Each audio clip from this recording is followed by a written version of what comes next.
Good morning, welcome. সোমার্স blog থেকে daily blog নিয়ে এসেছি। আজকে স্টার্ট করে দিলাম, তোমরা দেখতে থাকো কি কি আজকে আয়োজন হয়েছে। এটা হচ্ছে ইভিনিংয়ের স্ন্যাক্স ছিল, কর্ন স্যান্ডউইচ মেয়েকে দেওয়া হয়েছিল। আর তারপরে তো সকালে সব রান্না বান্না শুরু হয়ে গেছে। তোমরা দেখতে থাকো ডেলি ব্লগগুলো, কেমন লাগছে অবশ্যই কমেন্ট করো। আশা করি তোমাদের ভালোই লাগবে। কুকিংয়ের ভিডিওগুলো আমি বিশেষ করে আরও দিই তোমাদের, কেন রান্নাবান্না দিলে অনেকেরই একটু সুবিধে হয়। আমি যেই কাজগুলো দেব যাতে মানুষের একটু সুবিধে হয়, সেই জন্য সেই কাজগুলোই আমি বেশি শেয়ার করি। মাছগুলোকে ভেজে আমি তুলে রাখলাম। এটা হচ্ছে রুই মাছ, নুন হলুদ মাখিয়ে ভেজে তুলে রাখলাম। তারপরে গোটা জিরে আর এলাচ দিয়েছি ফোড়নে, তারপরে পেঁয়াজ আদা রসুন কাঁচা লঙ্কা পেস্টটা আমি দিয়ে দিলাম ওর মধ্যেই, ফোড়নের মধ্যে। তারপরে নুন হলুদ দিয়ে মশলাটা কিন্তু ভালো করে কষিয়ে নেব। দিয়ে দিচ্ছি পরিমাণ মতো নুন আর হলুদ।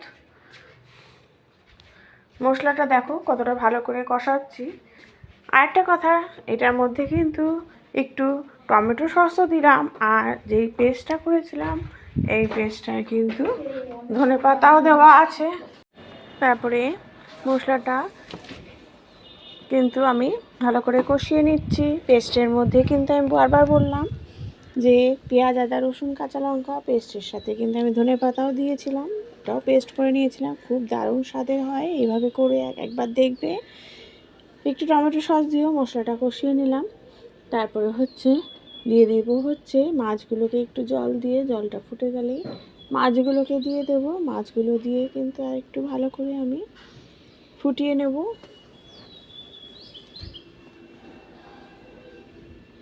যত ভালো করে ফোটাবে ততই কিন্তু দেখো কত সুন্দরভাবে ফুটছে, এতে তেলটাও ছেড়ে আসবে, খেতেও কিন্তু দারুণ লাগে।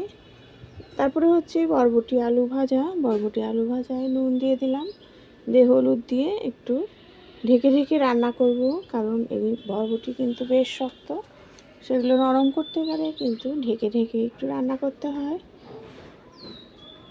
খুব হুড়াহুড়ি করলে চলে না এই সমস্ত রান্নায়। মাছটা দেখো নামানোর পরে এরকম এসছে। তারপরে একটু যখন নরম হয়ে গেল বরবটিটা, তখন আমি কিন্তু একটু চিনি দিয়ে দিলাম, দিয়ে কিন্তু আমি আবার ঢেকে রাখবো।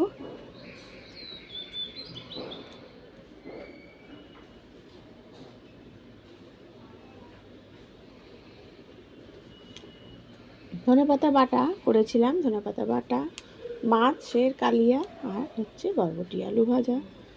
বরকে দিলাম ডিম সেদ্ধ, বরবটি আলু ভাজা, তার সাথে রুটি। এটা আমার হাজবেন্ড নিয়ে গেছে টিফিনে।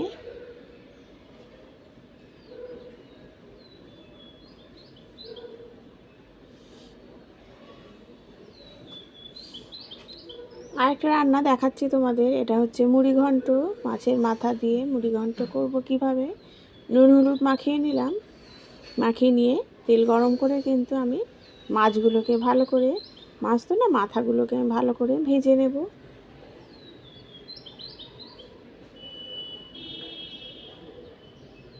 তোমাদের এই ব্লগে যে এতগুলো রেসিপি দিই, নিশ্চয়ই তোমাদের অনেকের উপকার হয়। যাদের উপকার হয় অবশ্যই কিন্তু একটু কমেন্ট করুন।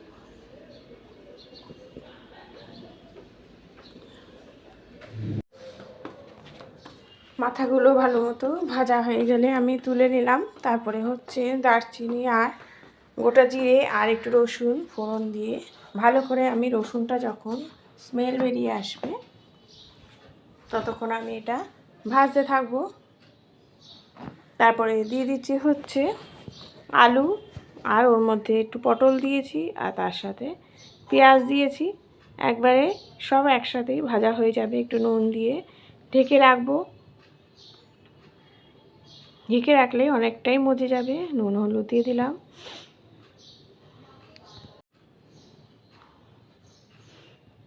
এই পটল আর আলুটা ভালো মতো ভাজা হয়ে গেলে কিন্তু আমি দিয়ে দেবো এর মধ্যে লঙ্কার গুঁড়ো দিলাম, একটু জিরে আর ধনের গুঁড়োও দিয়েছি, দিয়ে দিচ্ছি হচ্ছে একটু আদা কিন্তু মাস্ট দিতেই হবে। তারপরে হচ্ছে মশলাটা আমি কষিয়ে নিচ্ছি আলুর সাথে দিয়ে, তারপরে মাথাগুলোকে দিয়েও আরেকটু কষিয়ে নেব। নিয়ে এর মধ্যে কিন্তু আমি জলটা দিয়ে দেবো, যাতে সব কিছু সুন্দরভাবে সেদ্ধ হয়ে যায় আর ভালো মতো মজেও যায়। তারপরে আমি চালগুলোকে আমি কিন্তু আলাদা করে ভাজবো, দেখতে থাকো তোমরা। চালগুলোকে আমি মুড়িঘণ্ট সেহেতু কিন্তু আমি গোবিন্দভোগ চাল নিয়েছি। দেখো একটুখানি তেল ছিল ওর মধ্যে, আমি চালটাকে একটু ভেজে নিচ্ছি।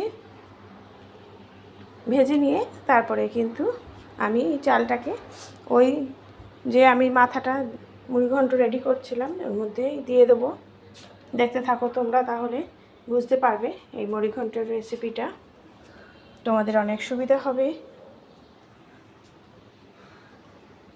আমি কিন্তু বারবার বলছি, যারা পারো ঠিক আছে, যারা পারো না বিশেষ করে তাদের জন্য, আর যারা পারো তারাও একটু দেখো, যাতে তোমরা একটু অন্যরকম কিছু খুঁজে পাও, ভালোই হয়।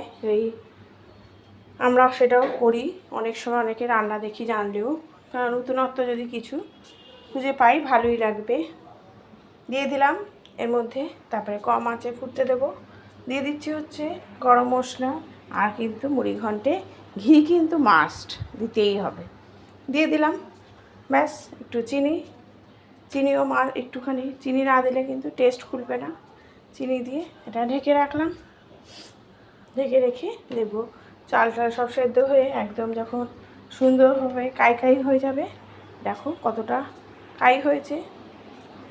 আর যেটুকু আছে মনে করবে জল, সেটুকু কিন্তু পুরোটাই টেনে যাবে। দেখো কত সুন্দর হয়েছে। মুড়িঘণ্ট কিন্তু ঝোল ঝোল একদম ভালো লাগে না। আমি যেরকম ভালো খাই আমি ঠিক সেইভাবেই করার চেষ্টা করি। এটা আমার মনে হয় মুড়িঘণ্ট এটাই পারফেক্ট। তারপরে রুটি দিয়ে খাওয়া হয়েছিল মুড়িঘণ্ট, আর চা ভাত দিয়েও খাওয়া হয়েছিল।